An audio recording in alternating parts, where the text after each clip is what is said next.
Эфир нашего телеканала продолжит программа «Актуальное интервью». В студии Иван Лазаренко. Здравствуйте. Сегодня наш гость, председатель постоянного комитета Государственного собрания Илтумен по государственному строительству и местному самоуправлению Владимир Прокопьев.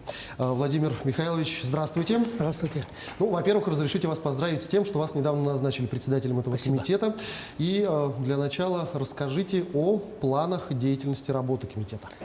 В общем, поскольку новый комитет по государственному строительству и местному самоуправлению является правопреемником двух ранее действующих комитетов Государственного собрания Илтумен Республики Саха-Якутия, мы продолжаем исполнять те планы, которые были приняты еще год тому назад у обеих комитетов Государственного собрания Илтумен. Поэтому план на этот год он сверстан, мы по ней работаем.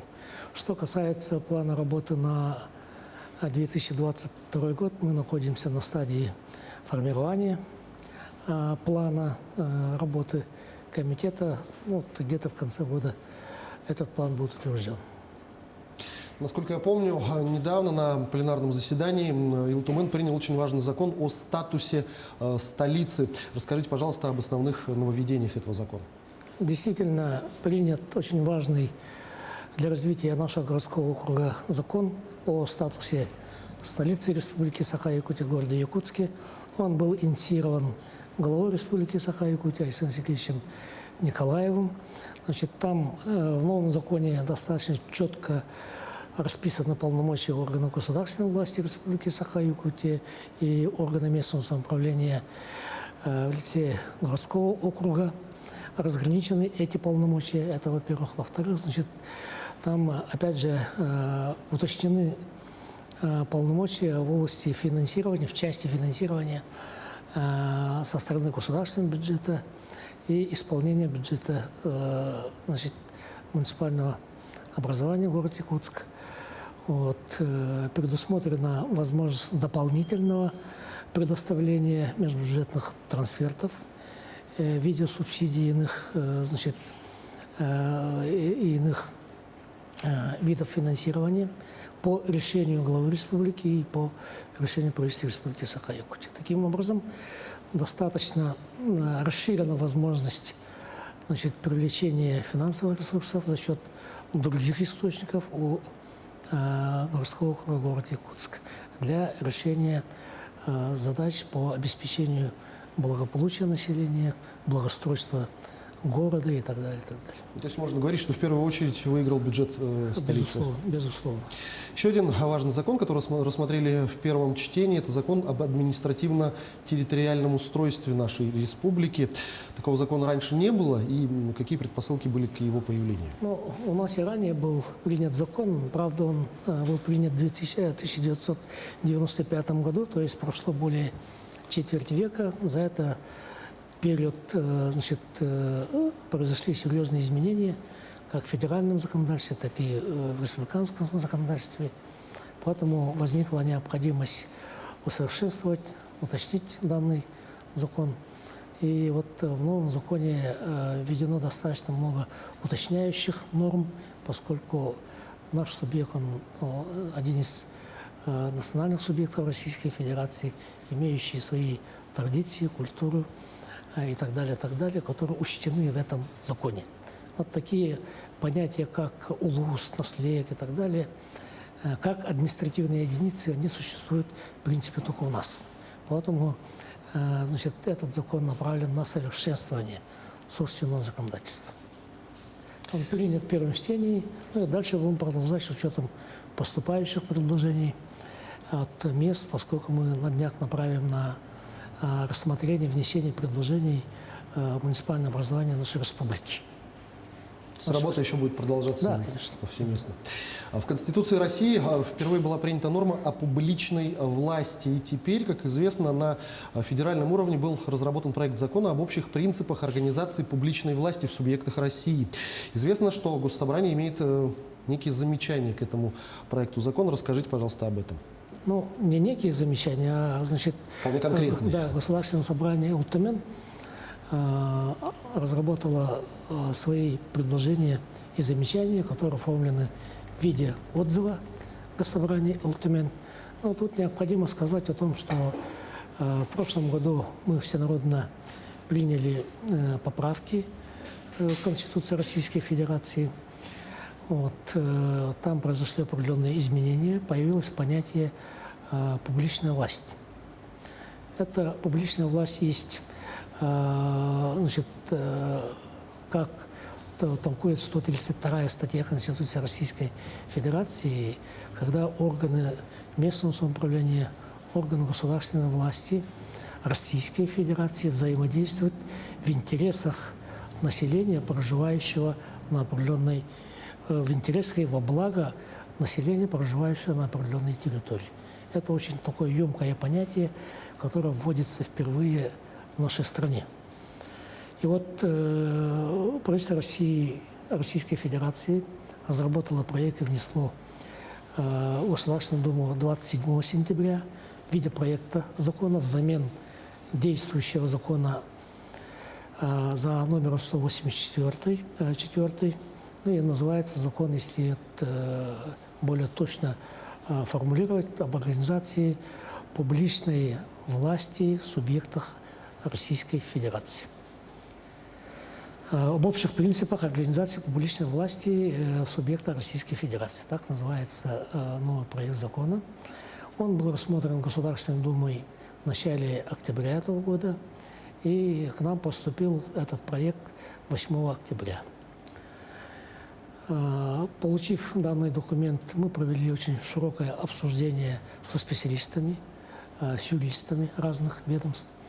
Значит, затем 13 октября мы провели расширенное заседание нового постоянного комитета по государственному строительству и местному самоуправлению. И опираясь на поступившие предложения от общественной организации, особо я бы хотел отметить и вновь созданный Конституционный наш совет, Общественную палату нашей республики, общественные организации, которые внесли свои предложения. Ну и исходя из поступивших предложений был и выработан отзыв Государственного собрания, который утвержден по соответствующим постановлениям. Мы в своем отзыве указали о том, что в целом, поддерживая саму концепцию законопроекта, мы, значит, указали, что необходимо учесть предложения, касающиеся как самой системы органов власти, так и вопросы взаимодействия с органом государственной власти Российской Федерации. Но, в частности, мы указали о том, что, к сожалению, в новом проекте упущено понятие «представительный орган власти», имея в виду существующие сегодня законодательные и представительные органы субъектов Российской Федерации, поскольку представительная функция – это очень важная функция любого депутатского корпуса, независимо от того, пусть это будет и наследственного уровня, значит, собрания депутатов районного, областного, значит, и субъекта, соответствующего субъекта Российской Федерации, Государственной Думы и так далее. Поскольку мы прежде всего представляем определенную часть населения, наших избирателей. Поэтому понятие и слово «представительный орган», он должен обязательно присутствовать. Далее мы указали на то, что имеются неясности в части подготовки участия представительных органов субъектов в законотворческом процессе на федеральном уровне, в том числе и по срокам направления поправок, отзывов и так далее, которые, к сожалению, сегодня предложено ограничить по времени. Вместо 30 дней предлагается 15-дневный срок, который, ну, на наш взгляд, абсолютно неприемлем, с учетом того, что часть народных депутатов у нас работает не на постоянной основе и не имеется возможности вот буквально в 2 раза в месяц собираться для принятия тех или иных решений. Поэтому мы все-таки настаиваем, считаем, что эта норма должна быть изменена.